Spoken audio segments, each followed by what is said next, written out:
আমি তো দেখি ফেসবুকে ইউটিউবে মানুষ আমাকে বলে যে আপনাকে যে এত মানুষ ধুয়ে ছেড়ে দেয় তা আপনি কিছু বলেন না কেন? তা আমি তো ওর নামই তো নি না, তা আমি বলবো কি? আমি এতটুকু বলি যে ওর যদি কথা বন্ধ হয়ে যায় তখন আবার রিং দিয়ে বলি, ভাইজান আপনার কি টাকা শেষ হয়ে গেছে? আর কোনো গালি ছিল কি? আর কোনো গালি থাকলে আবার আমি রিং দিলাম, ওটা আপনি শেষ করে নেন। ও কত বলল সেটার আমার উত্তর দেওয়ার দরকার নেই। ওর পাতা আমি কোনোদিন পড়িনি, পড়বও না। মাঝহাবের পাতা আমি কোনোদিন পড়িনি, পড়বও না।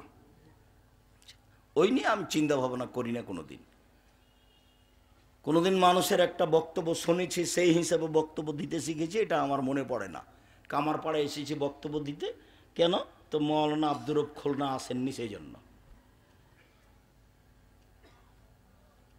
বীরকুষ্টিয়া মাদ্রাসায় এসেছি বক্তব্য দিতে, মাদ্রাসার সূচনা শুরু হবে সেই জন্য। প্রথম ইটটা আমার হাতের দেওয়া। কে যদি অস্বীকার করে থাকলে সে ধোঁকাবাজ, অস্বীকার করেছে, মিথ্যুক। প্রথম ইটটা আমার হাতের দেওয়া। তারপরে যিনি এ দিয়েছেন ছিলেন শেহাবুদ্দিন সন্নি, গোবিন্দগঞ্জ গায়েবান্ধা, মারা গেছে। বলছিলাম সদাচরণ কি জিনিস আল্লাহ তাআলা বলেন। এবার চলেন হাদিসে কয়েকটা বলি। মোজাইনা কাবিলার একজন বলছেন, আল্লাহর নবী, মা খায়রো মাউতিল ইনসানো, আল্লাহ তাআলা মানুষকে অনেক নিয়ামত দিয়েছেন, জমি জায়গা, টাকা পয়সা, বাড়ি ঘর, স্ত্রী, আল পরিবার, সব কিছু দিয়েছে, অনেক নিয়ামত দিয়েছে। আল্লাহর নবী, সবচেয়ে যেটা ভালো নিয়ামত সেটা কোনটা একটু বলেন তো আল্লাহর নবী? এটা জিজ্ঞাসা, সবচেয়ে উত্তম ভালো কোনটা? তখন আল্লাহ রাসূল উত্তরে বললেন, আল খুলুকুল হাসান, ভালো আচরণ হলো সবচেয়ে উত্তম নিয়ামত। যার মুখ খারাপ তার কাছে ভালো আচরণ উত্তম নিয়ামত নেই। যে গালি দেয় বউকে, জনগণকে, তার কাছে উত্তম নিয়ামত নেই। যে কথায় কথায় খেপে উঠে তার কাছে আল্লাহর পক্ষ থেকে উত্তম নিয়ামত নেই। এই ছেলে, মানুষকে অর্থ সম্পদ, জমি জায়গা, গাড়ি বাড়ি দিয়েছে, তার মধ্যে সবচেয়ে উত্তম কোনটা দিয়েছে বলো তো দেখি? সদাচরণ। সদাচরণ কি জিনিস গো? ভালো কথা ভালো কর্ম। সদাচরণ কি জিনিস? ভালো কথা ভালো কর্ম। লোকে বলে ছেলেটা ভালো, এই যে এটার নাম সদাচরণ। লোকে বলে ছেলেটার ব্যবহার ভালো, এটা হলো ভালো কথা ভালো আচরণ। লোকে বলে ওর স্বভাবই খারাপ, ও দুমুখা, ওর কথা বলছেন কেন, ওর স্বভাব খুবই খারাপ, ওকে দেখতে মন চায় না, ওকে আমি দেখলে ঘৃণা করি, এর নাম খারাপ আচরণ। এই ছেলে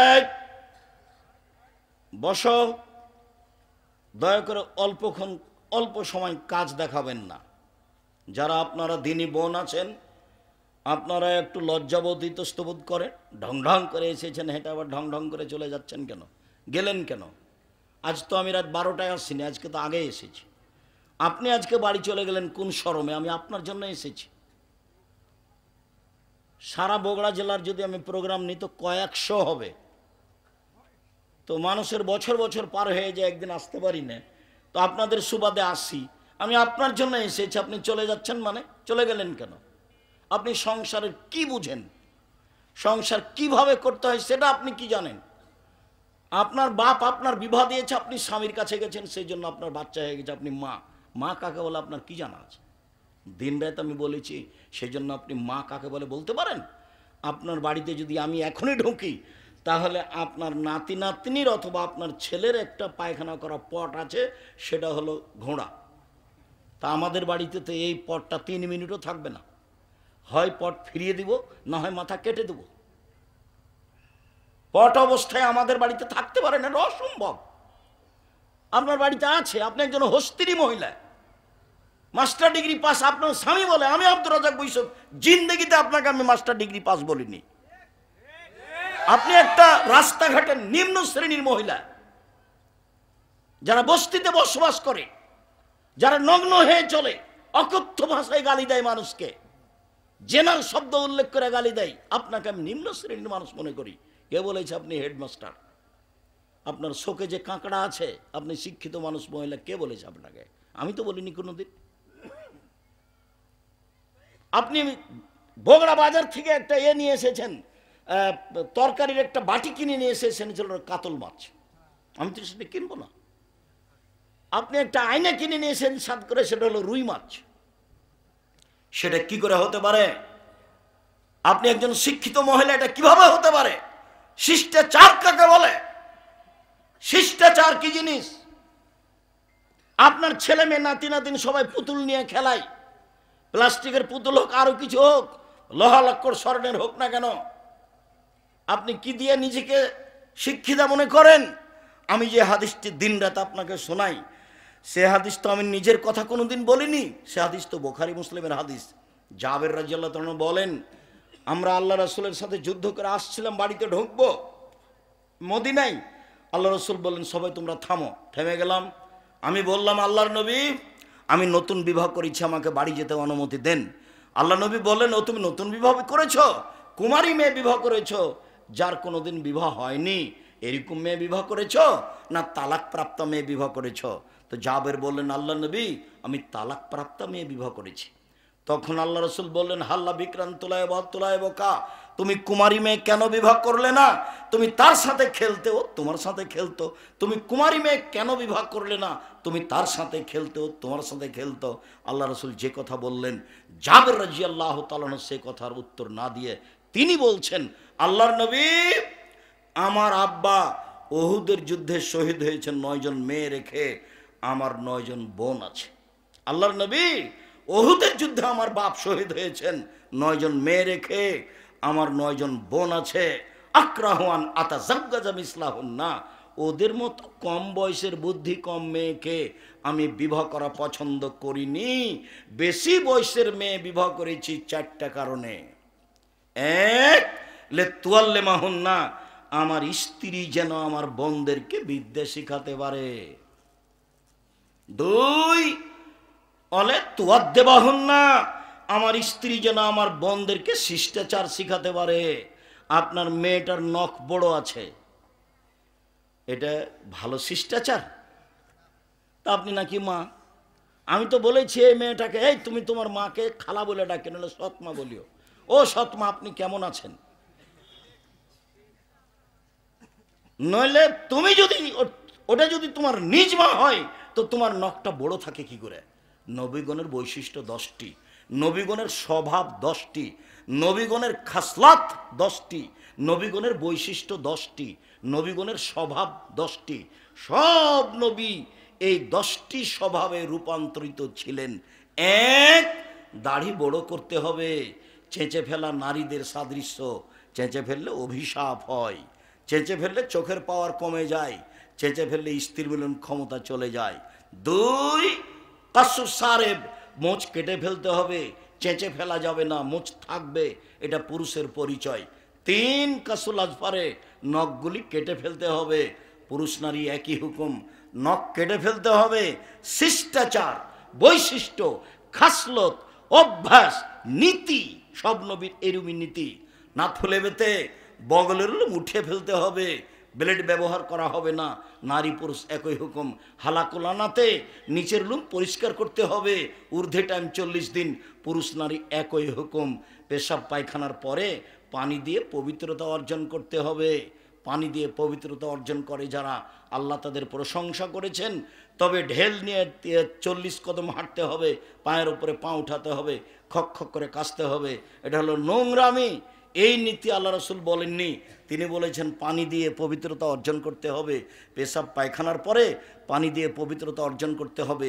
পানি না থাকলে ঢেল টিস্যু পেপার, আগে ঢেল টিস্যু পেপার, 40 কদম হাঁটা, পায়ের উপরে পা উঠানো, খক খক করে কাশা, এই নোংরা নীতি আল্লাহ রসুল না করে জন্য তিনি বলেননি। যদি 40 কদম হাঁটাই লাগে পবিত্রতার জন্য, তাহলে তার স্ত্রীকে হাঁটতে হবে না? তার বউ 40 কদম হাঁটবে, পায়ের উপরে পা উঠাবে, খক খক করে কাশবে, তো পুরুষ মানুষ কেমন কেমন ভাববে। তো আপনি যখন ওভাবে হাঁটেন, তখন মহিলা মানুষ দেখে, তখন মহিলা মানুষকে কেমন কেমন লাগে। একই কথা, দুটাই ব্যাপার। এরকম নোংরা কাজ তো ধর্ম হতে পারে না। বলছিলাম, আল্লাহর নবী সামনে জাবের বলছেন, আল্লাহর নবী, আমি বেশি বয়সের মেয়ে বিবাহ করেছি, যাতে করে আমার স্ত্রী আমার বোনদেরকে শিষ্টাচার শিখাতে পারে। শিষ্টাচার কি জিনিস? কেন বাড়িতে পুতুল আছে, তার নাম শিষ্টাচার? কেন আপনার স্ত্রী যখন বাচ্চাটাকে গায়ে জামা দিচ্ছে তখন বাম হাতে ঢোকালা কেন? আগে ডান হাত ঢোকাতে হবে। শিষ্টাচার কাকে বলে? আপনার স্ত্রী বলে দিল না, বাচ্চা যখন পেশাবখানায় যাবে, আব্বু দোয়া পড়ে যাও, আম্মু দোয়া পড়ে আসো, আব্বু ডান কাতে সও, পা কেবলার দিকে থাক আর যেদিকে থাক তাতে আসে যায় না, জুতা আপনি ডাইন পায়েটা পরো আব্বু, খোলার সময় বাম পায়েটা খোলো। শিষ্টাচার কাকে বলে? শিষ্টাচার কি জিনিস? নখে নেইল পালিশ দিতে হবে, ইসলামী শিষ্টাচার নয়, এটা ইহুদি খ্রিস্টানদের পতিতালয়ের মেয়েদের বৈশিষ্ট্য। নখ কেটে ফেলতে হবে, নখ রাখা, নখে নেইল পালিশ দেওয়া ইহুদি খ্রিস্টানদের পতিতালয়ের মেয়েদের বৈশিষ্ট্য। মুসলিম মহিলারা নখে মেহেদি দিবে, হাতের নখে তো মেহেদি দিবেই, পায়ের নখেও দিতে হবে, দিতে বাধ্য। হাতের নখে মেহেদি দিতে হবে মহিলাদেরকে, পায়ের নখে মেহেদি দিতে হবে, এটা হলো তাদের ইসলামী শিষ্টাচার। কপালে টিপ দিতে পাবে না। হিন্দু মেয়েদের বিবাহ করার 10টি পদ্ধতি রয়েছে, তার একটি পদ্ধতির নাম রাক্ষসী বিবাহ। মেয়ের বাপ বিবাহ দিবে না, ছেলে জোর করে বিবাহ করবে, কপালে টিপ দিতে পারলে বিবাহ হয়ে গেছে। ওটা হলো হিন্দু নীতি। ওটা মুসলমানের ঘরে আসলো কি করে? টিপ দেয় কি করে? এই কাপড় পরে কি করে? এটা শিষ্টাচার হয় কি করে? এই যে নগ্ন, এই যে বোরখা, ফ্যাশন বোরখা, এটা শিষ্টাচার হলো কি করে? শিষ্টাচার কি জিনিস? বাড়ি গিয়ে আপনি যদি সত্যি মুসলমানের মেয়ে হন, তাহলে বাড়ি গিয়ে আপনার এই বোরখাটা আগে জ্বালাবেন। কালকে একটা বোরখা বানাতে হবে ঢিলা ঢালা। ফ্যাশন বোরখা পরে আপনি তাহাজ্জুদ পড়ে কি দেখাতে চান? ফ্যাশন বোরখা পরে আপনি শিষ্টাচার কি দেখাতে চান? আমি আব্দুর রাজ্জাক বিন ইউসুফ আপনাকে কষ্ট দিতে আসিনি। আপনাকে আমি মনে করি আপনি একজন হস্তিনী মহিলা। আপনাকে মনে করি আপনি একজন পথে পড়ে থাকা মহিলা, নিম্ন শ্রেণীর বস্তির মহিলা। আপনি আমাকে বলেন, আব্দুর রাজ্জাক সাহেব, আপনি কিভাবে এটা বলেন? আমি হচ্ছি খাদিজার মতো, আমি হচ্ছি আয়েশার মতো। ঠিক আছে, আমি আপনাকে আয়েশার মতো মনে করলাম, আপনাকে আমি খাদিজার মতো মনে করলাম। আয়েশা রাদিয়াল্লাহু তাআলা আনহা বলেন, আমার স্বামীর কবর হলো আমার ঘরে। আয়েশার স্বামী কে? মুহাম্মদ সাল্লাল্লাহু আলাইহি সাল্লাম। আমার স্বামীর কবর হলো আমার ঘরে। তখন আমি আমার ঘরে এমনিতে যাই, মাথায় কাপড় দিই না, এমনিতে যাই। কিছুদিন পরে আমার স্বামীর পাশে কবর হলো আমার বাপের। তখন আমি মনে করি এটা আমার স্বামীর কবর, এটা আমার বাপের কবর। আমি কবরের পাশে এমনিতে যাই, মাথায় কাপড় থাক আর না থাক সেটা বিবেচনা করি না। কয়দিন পরে সেখানে কবর হলো উমরের, অর্ধ পৃথিবীর খলিফা, কুশাগর বুদ্ধিজীবী রাজনীতিবিদ ওমর, যিনি রাস্তায় চললে ফের শয়তান সে রাস্তা দিয়ে হাঁটতো না, সে উমরের যখন কবর হলো, তখন তিনি বলছেন, একজন বেগানা পুরুষের কবর হয়েছে আমার বাপের কবরের পাশে, তা আমি লজ্জা করি, আমি লজ্জা করে মাথায় কাপড় দিয়ে যাই, আমি আঁটো সাঁটো হয়ে নিজেকে গুটি নিয়ে কবরের পাশে যাই। কেন? আমি একজন বেগানা পুরুষের কবরকে লজ্জা করি। একজন মহিলা বেগানা পুরুষের কবরকে লজ্জা করেন, আর আপনি এই নগ্ন অর্ধনগ্ন হয়ে এই ফ্যাশন বোরকা পরে চলে আমাকে বলছেন, আব্দুর রাজ্জাক সাহেব আপনি আমাকে বস্তির মহিলা বলছেন? মানে আপনাকে আমি বস্তির মহিলা বলতে চাইনি। এই দেখেন আয়েশা, আপনাকে আমি আয়েশাই বলতে চাচ্ছি। আপনার মেয়ের নখ বড় আছে, জবাব আমাকে দিতে হবে। আমাকে দিতে হবে কেন? আপনার ছেলের প্যান্টটা টাকানোর নিচে আছে, জবাব আমাকে দিতে হবে। আমাকে দিতে হবে কেন? এই জবাব আমি দিব কেন? দুজন মিলে দিবেন। আমি বয়সের মেয়ে, দল ঢুকবে, কাপড় নিয়ে একটু খালি বলে দেন যে আপনার দাম দিন। আল্লাহ রাসূল, আমি বয়সের মেয়ে বিবাহ করেছি, বলে তুরাজ্জালাহুন্না, আমার স্ত্রী যেন আমার বোনদের মাথার চুল চিরুনি করে সাজগোজ করে পরিপাটি করে রাখে। মেয়ের চুল ওভাবে রেখেছেন কেন? সামনের দিক কেটে। মেয়ে বড় হয়ে গেছে, ওভাবে পিছনে চুল কেটেছেন কেন? জন্মের সপ্তম দিন শুধু মেয়েদের মাথা নেড়ে করা যাবে, আর কোনোদিন মেয়েদের চুল কাটা যাবে না। জরুরি দুর্ঘটনা সেটা ভিন্ন কথা। তো রোজ মেয়েদের চুল সাজগোজ করেন, এটা কি? আল্লাহর নবী, আমি বেশি বয়সের মেয়ে বিবাহ করেছি যাতে করে আমার বোনদের চুল চিরুনি করে সাজগোজ করে পরিপাটি করে রাখতে পারে। চার, বলে তাকুমা আলাইহিন্না, আমার স্ত্রী যেন আমার বোনদেরকে পাহারা দিতে পারে। এই কোথায় গেছিলা? এই মাথায় কাপড় দিয়ে বাইরে যাও, এই রাস্তার এক পাশ দিয়ে হাঁটো, এই তোমার আব্বুকে সালাম দাও, এই তোমার আব্বুর কাপড়টা ঠিক করে নাও, এই তোমার আব্বুর বিছানাটা ঠিক করেছ। সব সময় মা পাহারা দিবে কাকে? মেয়েকে, ছেলেকে। পাহারাদার। আমি বলিনি এ কথা, আল্লাহ রাসূল বলছেন মা হলেন পাহারাদার। আপনি ছেলে মেয়ের কি করেন? আপনার ছেলে মেয়েকে আমার সামনে দাঁড় করান, দেখি আপনি কেমন শিক্ষিতা মহিলা, আপনাকে আমি দেখে ছেড়ে দিই। আপনাকে তো আমি দুর্বল ভাষায় কিছু বলতে চাই না, আপনাকে আমি বস্তির মহিলা মনে করব কেন? আপনাকে তো আমি খাদিজার মতো সম্মান দিতে চাচ্ছি। 1 মিনিট দেখবেন খাদিজাকে, 1 মিনিট দেখবেন। এ দেখেন জিবরাইল আলাইহিস সালাম আল্লাহর নবীর কাছে এসে বলছেন, মোহাম্মদ, ওই যে খাদিজা আসছেন, তার হাতে একটা বাটি আছে, বাটিতে তরকারি আছে। ফাকরা আলাইহা সালাম মিন্নি অমিন রব্বেহা। ও আসলে আপনি বলবেন, খাদিজা তোমাকে আল্লাহ সালাম দিয়েছেন, তোমাকে জিবরাইল সালাম দিয়েছেন। ও বাসরা বে বাইতিন বে কাসবিন লা সাখাবা লা নাসাবা। আপনি তাকে একটা খুব উন্নত মানের পদার্থ দ্বারা তৈরি জাঁকজমকপূর্ণ প্রাসাদের সংবাদ দেন, যেই প্রাসাদে থাকবে না কোনো অশান্তি, থাকবে না কোনো হইচই। জিবরাইল বলছেন আমাদের নবীকে। কার ব্যাপারে? খাদিজার ব্যাপারে। 1 মিনিট দেখবেন। এ দেখেন সারা, সারাকে দেখেন 1 মিনিট। এ দেখেন সারা, সারার গায়ে যখন হাত দিতে গেল, স্বৈরাচারী শাসক দাঁড়িয়ে হাত বাড়িয়েছে, সারার গায়ে হাত লাগাবে। সারা বলছেন থামেন, আগে অজু হবে, 2 রাকাত সালাত হবে, তারপরে কোনো কথা। সারা অজু করলেন, 2 রাকাত সালাত আদায় করলেন, তারপরে বলছেন আল্লাহুম্মা ইন কুনতা তাআলাম আমানতু বিকা ওয়া রাসূলিকা। হে আল্লাহ, তুমি যদি জেনে থাকো আমি তোমাকে বিশ্বাস করি, তোমার নবী ইব্রাহিমকে নবী বলে বিশ্বাস করি। অহাসান্তু ফারজিল্লাহ জাওজি, জিন্দেগিতে আমার লজ্জার স্থান আমার স্বামী ছাড়া কাউকে ব্যবহার করতে দিনি। এই 3টা কথা যদি ঠিক হয়ে থাকে, হলা তুসাল্লাহ তালাল কাফেরা, কোনো কাফের যেন আমার গায়ে হাত লাগাতে না পারে। কথা শেষই হয়নি, কাফের অজ্ঞান হয়ে পড়ে গেছে। হাদিস বুখারী মুসলিম। নির্জনে আমি বলছি, আমি তোমাকে মেনে নিয়েছি, তুমি আল্লাহ। আমি বলি না ইব্রাহিম আমার স্বামী, এ কথা আমি বলছি না। আমি বলছি ইব্রাহিম নবী। আমি তাকে কিভাবে মেনে নিয়েছি? নবী বলে মেনে নিয়েছি। এটা হলো আমার 2 নম্বর কথা।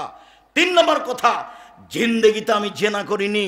এই কথা 3টা যদি সত্য হয়ে থাকে, তো এই নির্জনে কাফের যেন আমার গায়ে হাত লাগাতে না পারে। এর নাম সারা। আপনাকে আমি এভাবে সম্মান করতে চাচ্ছি। আমি আপনাকে দুর্বল ভাষায় দেখতে চাইনি। আমি আপনার জন্য দুর্বল ভাষা ব্যবহার করতে চাইনি। ঢং ঢং করে গেলেন, ঢং ঢং করে আসলেন, গল্প জমাচ্ছেন সব সময়।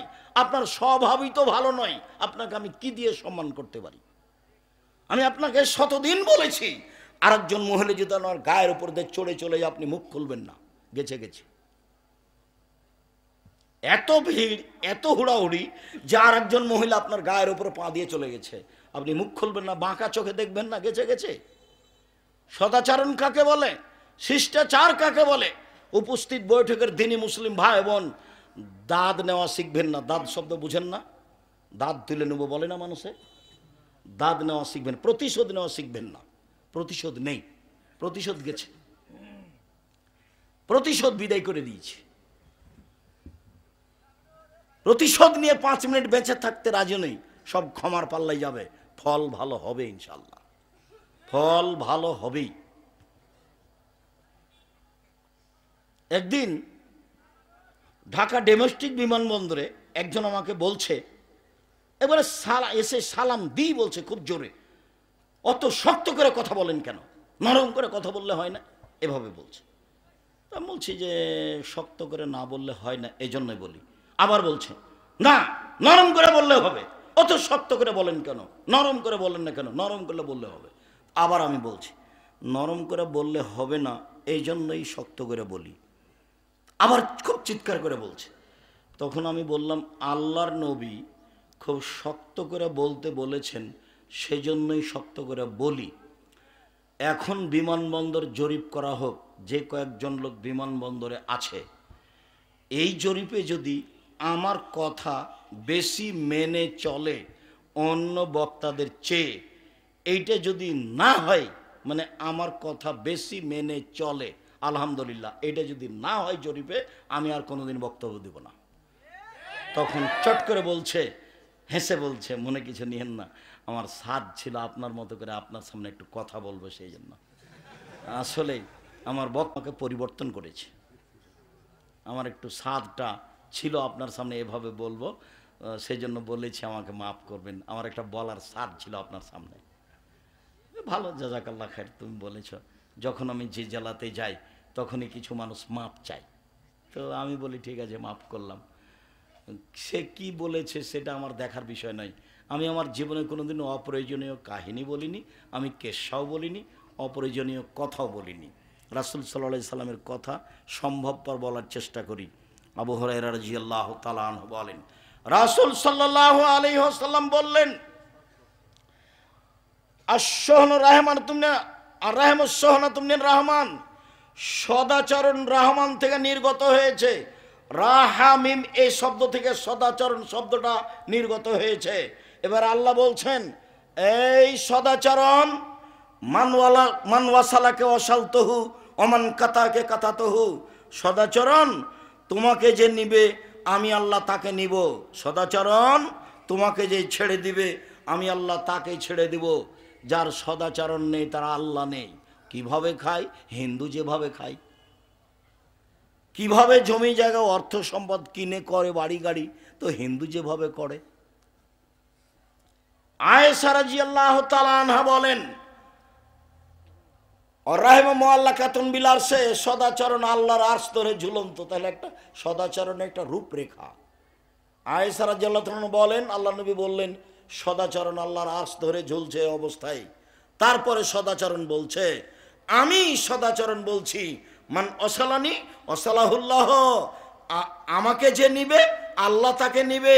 ওমান কাতানি কাতাহুল্লাহ, আমাকে যে ছেড়ে দিবে আল্লাহ তাকে ছেড়ে দিবেন। সদাচরণে এমন একটা জিনিস যা দিয়ে সবচেয়ে দামি জান্নাত পাওয়া যায়। আবু মুসা আশআরী রাদিয়াল্লাহু তাআলা আনহু বলেন, আল্লাহর নবী বলেন, ইন্না ফিল জান্নাতি লা গোরাব ইউরা জাহিরুহু মিন বাতিনুহু মিন জাহিরিহা। একটু যেহেতু এটা কমই প্রতিষ্ঠান, সহযোগিতা করতে হয় আমাদেরকে, আর আপনারা করে থাকেন, কোনো দিনই কোনো বছরই খালি পয়সায় আসবেন না। 10 টাকা হোক, 10,000 টাকা হোক, 100 টাকা হোক। আর ওই হাদিসটার প্রতি আমল করো তো, যে দেওয়া হাত ভালো নেওয়া হাতের চেয়ে। আর 10 টাকা দিলে ওটা পূর্ণ হবে, না দিলে ওই পরিমাণ ক্ষতি হবে, হবেই। আমি বুঝতে পারি আর না পারি, না দিলে ক্ষতি হবেই, আমি বুঝতে পারি আর না পারি।